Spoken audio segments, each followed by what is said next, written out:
No começo da faculdade de jornalismo, logo nas primeiras aulas, a gente é instruído a saber qual o recorte que a gente quer contar uma história. Até porque não dá para ser imparcial em uma história, certo? Esse exercício de saber qual o recorte ajuda bastante, pelo menos para mim, a entender como são escolhidos os recortes dos filmes biográficos. E isso não é uma máxima só do jornalismo ou só da biografia. O cinema, como eu falei de filmes biográficos, tem isso como, sei lá, um guia para os seus filmes. Dito isso, o filme de hoje é um filme que consegue mergulhar muito bem nos recortes que ele se propõe a mostrar em tela. E hoje a gente vai falar dele, Anatomia de uma Queda, um dos meus filmes favoritos do ano passado.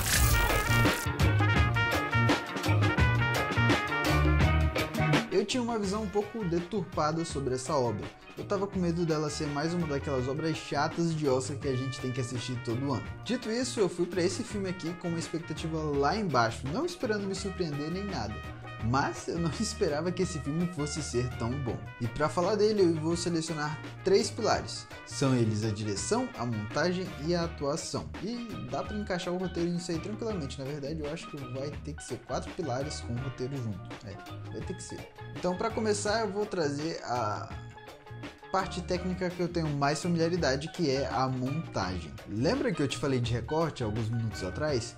Pois é, aqui a gente tem um exemplo muito bom de como essa montagem pode ser feita e esse recorte pode ser trabalhado de forma incrível no cinema. E aí a gente tem a seleção de cada cena que vai tanto para a tela quanto a dinâmica dela como vai para a tela nesse longa aqui e nesse trabalho de montagem que para mim é o melhor de 2023, pelo menos do que eu assisti em 2023. Pelo menos do Oscar de 2024, que era sobre o filme de 2023. É confuso, mas eu acho que você entende. O melhor exemplo que eu posso te entregar sobre a montagem está na cena a famosa cena do tribunal, em que a gente começa com um texto, uma transcrição de um áudio, depois a gente vai para o áudio, depois a gente vai para uma espécie de vídeo, mas não é bem o que aconteceu naquela época, não é muito o que aconteceu naquele momento, é uma ideia do que aconteceu. Então a montagem trabalha a dinâmica entre ela e o marido de uma forma em que realça ainda mais a atuação da Sandra Hüller, que aí já seria outro ponto que eu vou entrar, mas a montagem aqui consegue transitar muito bem disso e encaixa justamente com o roteiro, principalmente das coisas que o roteiro decide mostrar ou não mostrar. A montagem e o roteiro, pelo menos nessa cena aqui, andam de mãos dadas, fazendo com que realce ainda mais o sentimento da ótima atuação da Sandra Hüller, quanto da ótima direção da Justine Triet. E falando sobre isso, a gente tem que destacar também o trabalho da direção da Justine Triet, que logo nos primeiros minutos do filme ela decide mostrar ou não mostrar as coisas, decide o que vai para a tela e o que não vai para a tela. Deixa a gente, como telespectador, angustiados e querendo saber um pouco mais, querendo ter mais pistas para saber se ela matou ou não matou o marido dela. Se eles estavam bem no casamento, se eles não estavam, o que aconteceu, por que o filho é primordial nisso tudo. E aí o filme decide trabalhar uma visão de júri, uma visão de julgamento. E aí ele impõe para você que está assistindo uma dinâmica de participação com o filme. Será que ela matou? Será que ela não matou? Será que o casamento estava bem? Será que ela tinha motivos para matar? Será que ela não tinha motivos para matar?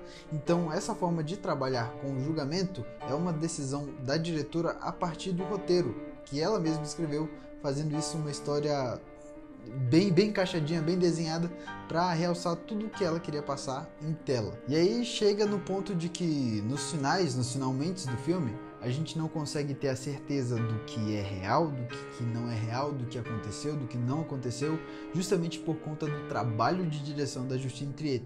Em outras palavras, ela nos dá as provas, mas não a ponto de batermos o martelo e falarmos assim, bom, ela é culpada ou ela é inocente.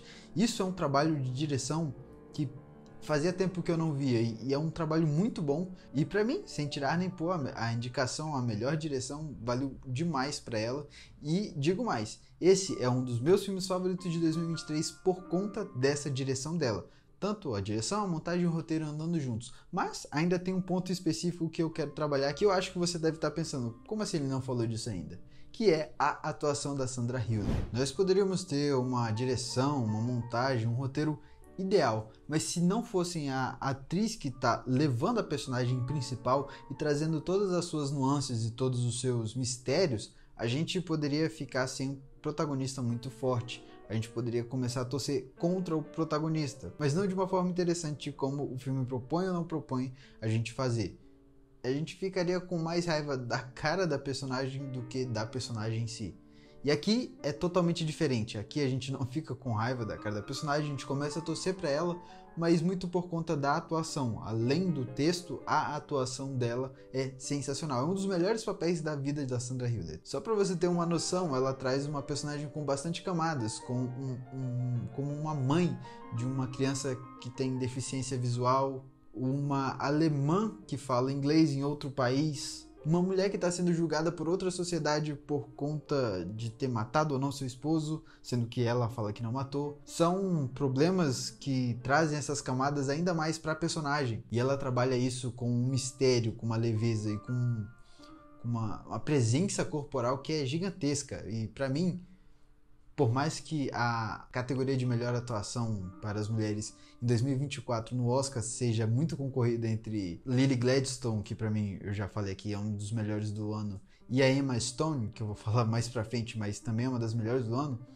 a Sandra Hüller não corria muito atrás não, principalmente pela atuação aqui.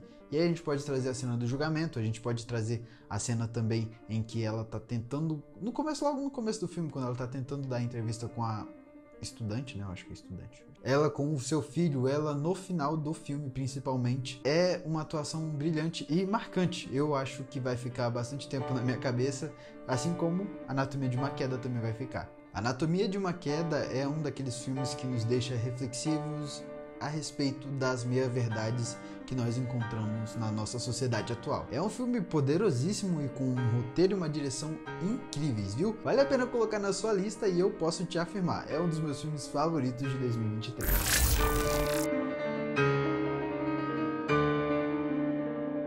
Esse foi o meu comentário sobre Anatomia de uma Queda, um dos meus filmes favoritos do ano passado, tranquilamente. Ao lado até de Assassino da Lua das Flores e Pobres Criaturas, que vai ter um vídeo nesse canal aqui logo logo.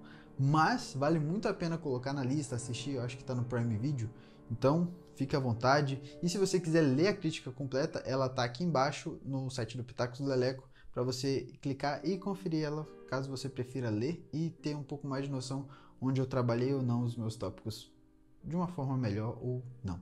É com você. É isso, te vejo na próxima, até mais.